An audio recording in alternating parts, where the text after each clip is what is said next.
Welcome back to the Kosi Arsenal podcast. My name is Kosi. Welcome back to a brand new video. Once again, Fabrizio Romano has said that Arsenal are working on a big money signing that is the striker in the summer, and that is why they have decided to go with only internal solutions for the Kai Havertz crisis. They would have gone with someone external. They would have spent some big salary to bring in a free agent. They are players that can be attained right now on a free. And Arsenal have decided against that. Fabrizio says that Arsenal continue to be working on their big money striker signing in the summer. And there is a big possibility that we are going to get two. And I also now understand that Benjamin Sesko is one of the primary targets that Arsenal want to get. But in terms of the big signing, in terms of the big striker, it is not Benjamin Sesko. Sesko is not the big signing Arsenal want to get. In any case, Arsenal would love to sign Sesko alongside another striker, and therefore I have two names that are in the corridors, that are in the works, that Mikel Arteta and Arsenal could be, flirting around with. One we know is Isak, and there is now a recurring theme on Isak and Martinez. We'll talk about Isak and Martinez as well. But could Arsenal really be serious this time to go and get a proper centre forward? I can't lie, I was very disappointed when I heard that we were keeping the powder dry to sign Benjamin Sesko. And I said, listen, you don't keep the powder dry. You don't wait until the summer for you to do a 67 million pound deal. A 67 million pound deal could have been done in January with Matthias Cunha, could have been done in January with a couple of players. So Arsenal said, we are not going to sign Sesko in January because we don't want to burn bridges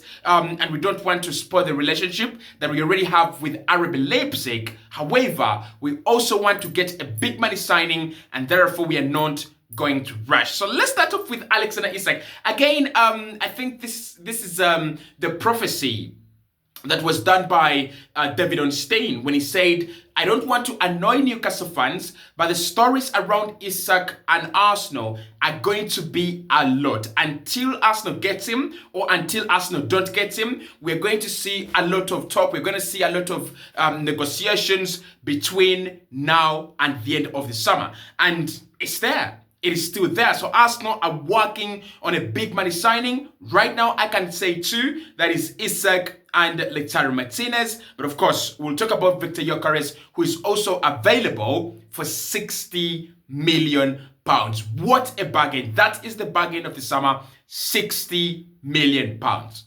Now, Mikel Arteta has been, I would say consistently, reminding the Cronkies, and he's not happy actually, up until now. He's been reminding them that I need a centre forward. I need a guy that I can rely on up top. You've given me one of the best centre backs in the world. That is William Saliba. I did buy him, but I found him at the club, and he's come out very nice. You've given me one of the best goalkeepers in the Premier League, and you've given me one of the best midfielders in Declan Rice. Now I need a forward that I can say, with Saka and this guy, I can go and challenge. And the Cronkies have always been speaking a lot of English, and they've been always, turning into the corners and trying to, blur the information. Until Mikel Arteta came out in the media and said, listen, I'm very disappointed that this didn't happen, but also I understand that there are priorities that we're trying to do, and therefore let's wait until the summer and see what we can do. So with Alexander Isak, he is the one that Mikel Arteta has chosen. And we know that Mikel Arteta has ever locked onto players, and Arsenal went on to do those deals. You remember the Declan Rice saga. When Arsenal were linked with Declan Rice, it was around the same time in January. And, personally, I said, I don't think Arsenal are going to do Declan Rice. He's going to either go to Liverpool or go to Chelsea or go to Manchester City. And Arsenal proposed an 80 million pound deal, which showed West Ham that Arsenal were very serious, because West Ham were willing to sell at about 90 million. So Arsenal said, we will be able to meet your 80 million pound valuation of Declan Rice if you can give us your word that he will be available for the summer and we can go and get him. So Arsenal go back in the summer, and West Ham are like, listen, we will sell to you, but just don't rush, right? Let's see if there are other offers. And that's where Manchester City come in. They match our offer at 80 million, and we have to raise our offer to 100 million. What Arsenal did there could be done with Alexander Isak. Mikel Arteta is obsessed with Alexander Isak. He loves Alexander Isak, and he understands Alexander Isak. And I think when I think about the forward line and we think about the forward options available on the market, I kind of understand why Arsenal does it. Arteta doesn't want Victor Gyökeres. I'll explain to you later on. I kind of understand why Mikel Arteta doesn't want Victor Boniface. I understand why Arteta wants Isak. Because look at the line of strikers that Mikel Arteta has had at Arsenal, that he has voluntarily said, I want him to be there. Let's think about Gabriel Jesus. Jesus is known this traditional centre forward. Let's think about Eddie Nketiah. Nketiah you'd call him a traditional centre forward because when he broke through and under Arsene Wenger, that is what he portrayed. But in fact, under Mikel Arteta, he was more of, a versatile forward. So Mikel is not looking for a static number 9. He's looking for a versatile forward that is, full of options, can give you, real options. And I don't think there's a problem with that. I don't think I have a problem with that. I don't think anyone should have a problem with that, right? I personally don't. Now, is Alexander Isak attainable? This is a question we've talked about a lot, and we are going to talk about it until the summer, right? The conditions are very clear for Arsenal to get Alexander Isak. One, we've got to get him if they don't get UEFA Champions League at Newcastle. Now, there is a possibility that Arsenal will have an extra place, beyond the traditional top 4 spots for Champions League. And that's where we have to cheer on Chelsea and cheer on one of these lazy clubs, whether it's, I don't know, maybe Aston Villa. If Chelsea and Aston Villa get UEFA Champions League spots and Newcastle don't, we know that the management of the player wants him to move. They want him to go to a better club, and they want him to go to, a better project.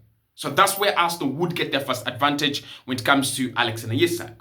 But also, where we'd get our second advantage when it comes to Isak is without UEFA Champions League football, he will push for a move out of Newcastle. Now, when I make this clear, you're not going to try to sign a guy like Isak and you are there alone. There will be other options. There will be competition.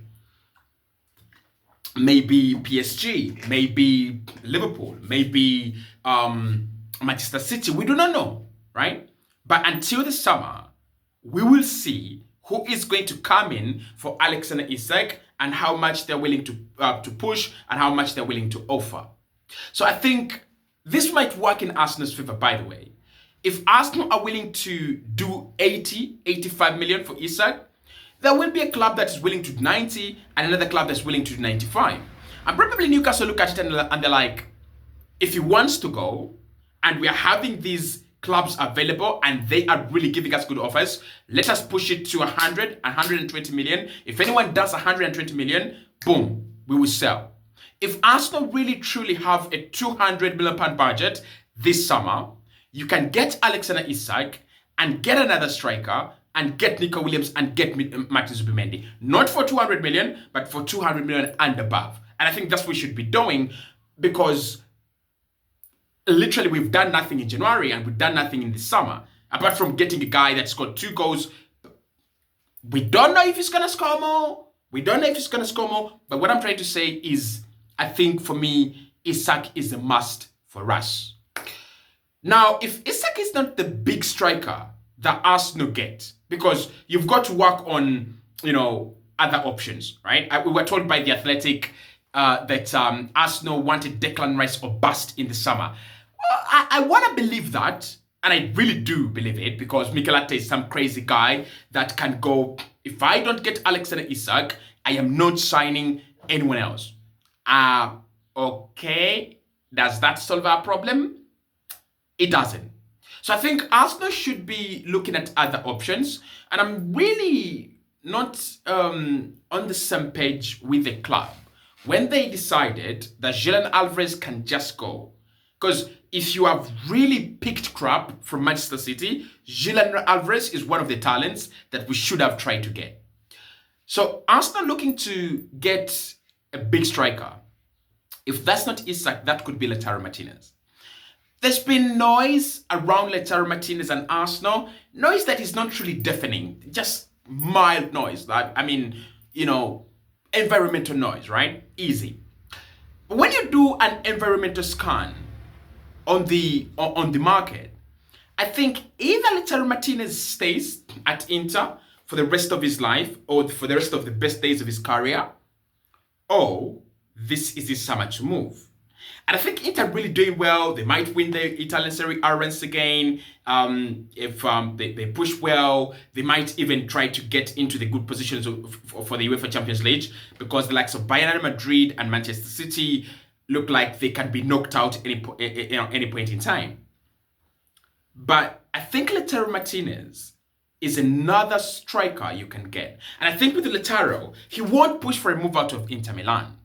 But it's about triggering the nerves of Inter Milan. Can you entice them to hold your money?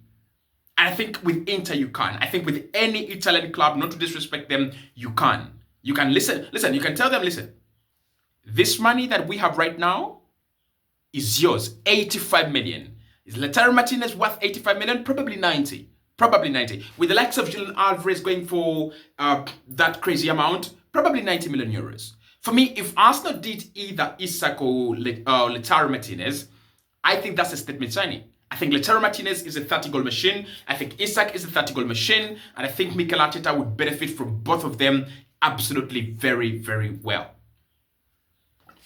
So, are we going to see a big money signing? Fabrizio is really talking about it. I think it's going to happen. It's going to be Isak or Lautaro Martinez. I think it will be one of them. But I won't be surprised if Arsenal do Gyökeres and Isak. Šeško and Isak.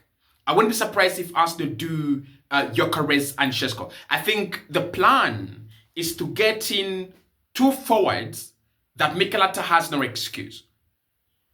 They want to get him two strikers so that he has no other excuses. And I think that will be all right.